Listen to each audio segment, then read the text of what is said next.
right, everybody, welcome to another deep dive.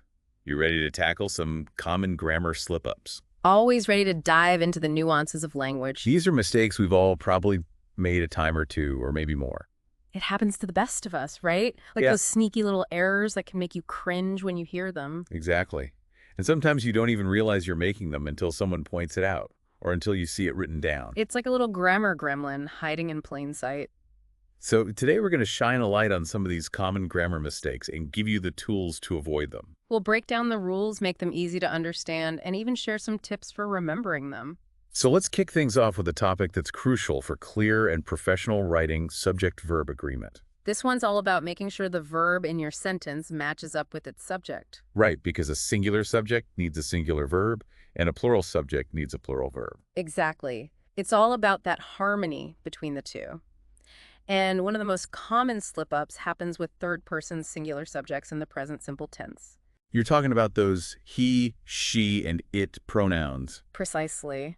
Those tricky little pronouns, they like to throw an S at the end of their verbs. So instead of saying, he walks to the store every day, We say, he walks to the store every day. that S makes all the difference. It's subtle, but it's important. Now let's move on to a grammar conundrum that often leaves people scratching their heads. Oh, you mean the present perfect versus past simple? That's the one. These two tenses both deal with past actions, but the way we talk about them can be a bit tricky. The key difference lies in whether we specify the time of the action. So the past simple is for actions that happened at a definite point in the past. Right. For example, I ate dinner at 7 p.m.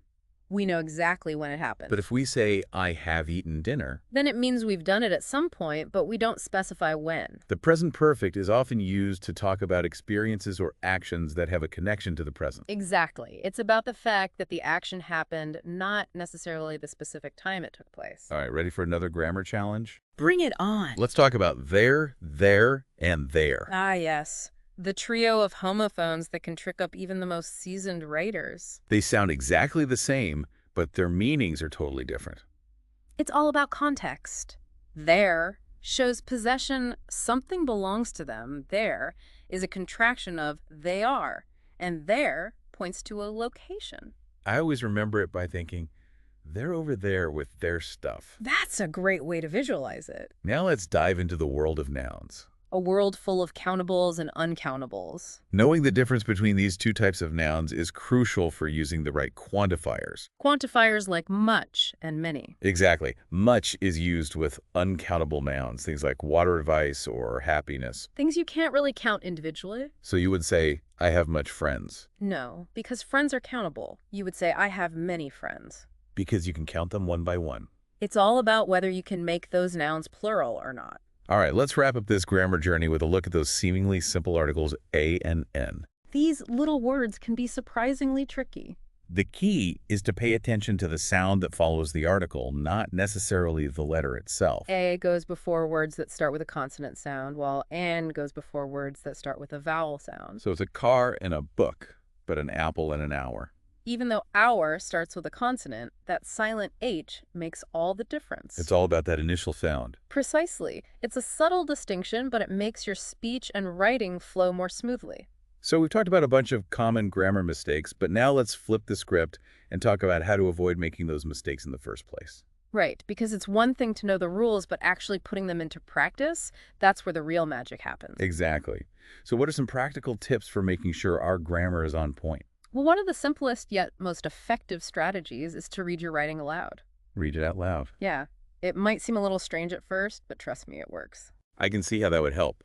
You're more likely to catch those awkward phrases or sentences that just don't sound quite right. Exactly. When you hear the words out loud, your ears can pick up on things that your eyes might miss. It's like giving your writing a final sound check.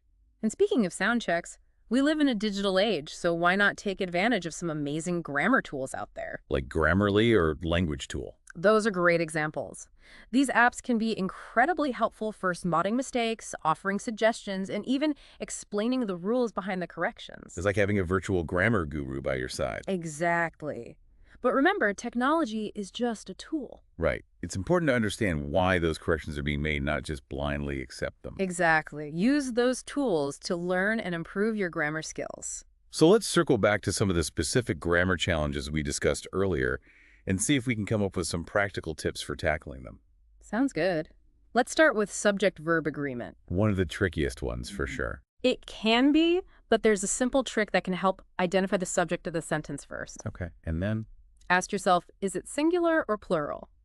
Once you know that choosing the right verb form is a piece of cake. So in the sentence, the cat chases the mouse, the subject is cat, which is singular. Right, so we use the singular verb form chases. Makes sense. Okay, what about those tricky tenses present perfect and past simple? Ah, yes, the eternal struggle. The key here is to focus on the context of the action. Is there a specific time mentioned? If I say, I visited Paris last year, we know the action happened at a specific time in the past, so we use the past simple. Right, but if you say, I have visited Paris many times. Then the time is unspecified, so we use the present perfect. Exactly. It's all about that time element. All right, let's move on to those troublesome homophones. There, and there. These words are notorious for causing confusion. Any tips for keeping them straight? Well, for there, think about possession. It's like they plus air, something that belongs to them. That's a helpful way to remember it. And for there, just remember, it's a contraction of they are. If you can substitute those two words, you know you're using it correctly. And there is all about location. Imagine yourself pointing to a specific spot. Okay, that makes sense. Now, how about countable and uncountable nouns? The much versus many dilemma. Any easy tricks for remembering which one to use? Absolutely. Just ask yourself if you can count the noun. Can you have 5 waters?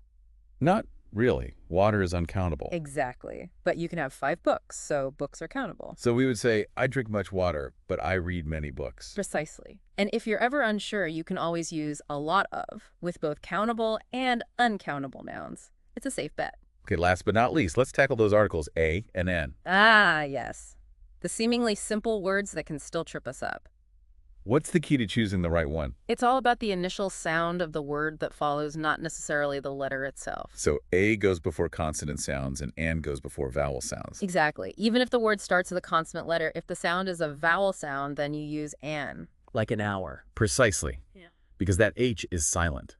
So it's all about training our ears to focus on the sound. Exactly. It might take some practice, but once you get the hang of it, it'll become second nature. Well, I don't know about you, but I feel like we've covered a lot of ground today. We have. Yeah. And hopefully our listeners are feeling a bit more confident about their grammar skills now. I feel like my brain is full of grammar rules now. It's a lot to take in, but hey, that's what deep dives are all about, right? Exactly. We're diving deep into the nitty-gritty of language today. And you know, it's important to remember that language is always evolving. Oh, yeah. Things change over time. What might have been a strict grammar rule a while back might not be so strict anymore. That's right. Language is a living thing. It adapts and changes with the way we use it. So I guess the key takeaway here is to stay curious, keep learning, and be open to those changes. Absolutely. Never stop exploring the world of words. And don't be afraid to make mistakes along the way. Mistakes are proof that you're trying. I like that. It takes the pressure off feeling like we have to be perfect grammar gurus all the time. Exactly. Embrace those mistakes as opportunities to learn and grow. Because at the end of the day, communication is about so much more than just following rules. It's about connecting with others, expressing ourselves clearly, and sharing our ideas in a way that resonates. I think that's a beautiful way to put it. So, yeah, grammar is important, but it's just one piece of the puzzle. The bigger picture is using language to build relationships, share knowledge, and make a positive impact. Couldn't said it better myself. Well, folks, I think that brings us to the end of our grammar deep dive. I hope you've enjoyed the journey, and maybe even learned a thing or two along the way. If you're feeling inspired to brush up on your grammar skills, or just want to explore the fascinating world of language a little further, we encourage you to keep learning and keep practicing. Because the more you engage with language, the more confident and effective you'll become as a communicator. And who knows, maybe you'll even discover some of your own grammar tips and tricks to share with the world. Until next time, happy communicating, everyone.